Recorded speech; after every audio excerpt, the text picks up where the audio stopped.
तो hello guys, आज हम आ गए अपनी नई वीडियो के साथ जिसमें हम बात करने जा रहे हैं मार्कोनी और एंटी मार्कोनी रूल के बारे में। ठीक है, तो सबसे पहले हम मार्कोनी रूल को देखते हैं। ठीक है, ये रूल कहता क्या है? ये रूल ये कहता है, according to this rule whenever we add HBr और any other hello halide to an unsymmetrical alkene, ठीक, then hydrogen atom will go to that carbon which contain more number of hydrogen and Br will go to that carbon that contain less number of hydrogen। ठीक है, अब मैं आपको इसको मोटा मोटा example के थ्रू समझाता हूँ। ठीक है, एग्जाम्पल से आपको बहुत अच्छे से समझ में आ जाएगा। ठीक है, इस रूल के हिसाब से। और सबसे पहले बात आपको ये याद रखनी है कि ये रूल लगेगा कहाँ पर? हमेशा एक अनसिमेट्रिकल एल्कीन पे लगेगा। ठीक है, अनसिमेट्रिकल एल्कीन का मतलब ये मैंने एक एल्कीन ली है। ठीक है, ठीक है, अब आपको डबल बॉन्ड जहाँ पर लगा है, अगर आप वहाँ से 20 से तोड़ते हैं, ठीक है, तो दोनों तरफ अलग अलग ग्रुप आना चाहिए। जैसे यहाँ पर अगर मैं 20 से तोड़ता हूँ तो इधर CH2 आएगा और इधर CH3CH आएगा, तो दो अलग अलग ग्रुप मिल रहा है हमको। ठीक है, इधर CH2 ग्रुप मिल जाएगा, इधर CH3CH मिल जाएगा। ठीक है, तो दो अलग अलग हैं। ठीक है, तो हमेशा एक अनसिमेट्रिकल एल्कीन पे ही लगेगा ये रूल। ठीक, अब देखिए इस रूल के हिसाब से हाइड्रोजन एटम उस कार्बन के पास जाएगा जिसके पास मोर नंबर ऑफ हाइड्रोजन है। ठीक है, तो हाइड्रोजन इन दोनों के पास, किसके पास सबसे ज़्यादा मोर नंबर ऑफ हाइड्रोजन? यहाँ पर एक हाइड्रोजन है, यहाँ पर दो हाइड्रोजन है, तो दो वाले के पास ये हाइड्रोजन जाएगा।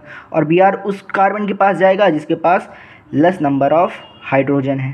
ठीक है, तो Br यहाँ पर जाएगा। तो हमारा आंसर क्या हो जाएगा? CH3CH, Br यहाँ लग जाएगा और CH3 हो जाएगा। ठीक, अब दूसरा रूल हम बात करते हैं। दूसरा रूल है हमारा एंटी मार्कोनी रूल। ठीक है, एंटी मार्कोनी रूल क्या कहता है? एंटी मार्कोनी रूल ये कहता है कि whenever we add HBr और any other hello halide in the presence of peroxide to an unsymmetrical alkene, then hydrogen atom will goes to that carbon which contain less number of hydrogen and Br will go to that carbon which contain more number of hydrogen. ठीक है, तो मैं आपको example के through इसको समझाता हूँ।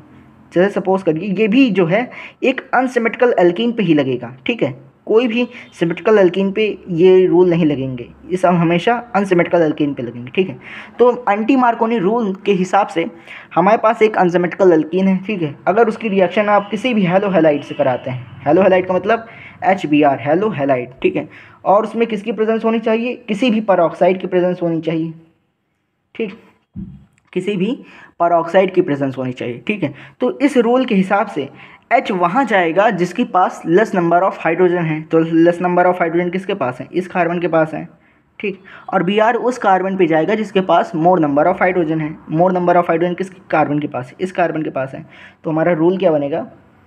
CH3 बन जाएगा, CH बन जाएगा, CH2 और CH2 Br बन जाएगा।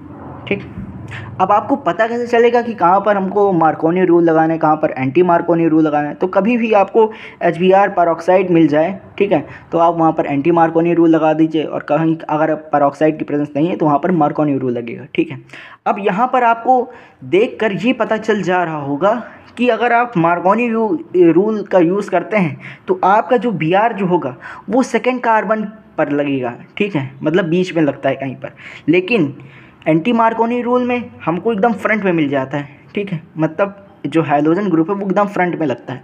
तो ये जो रूल हैं बहुत ही यूज़फुल होते हैं हमारे हैलो एल्कीन बनाने के लिए। ठीक है, खासकर एंटी मार्कोनी रूल।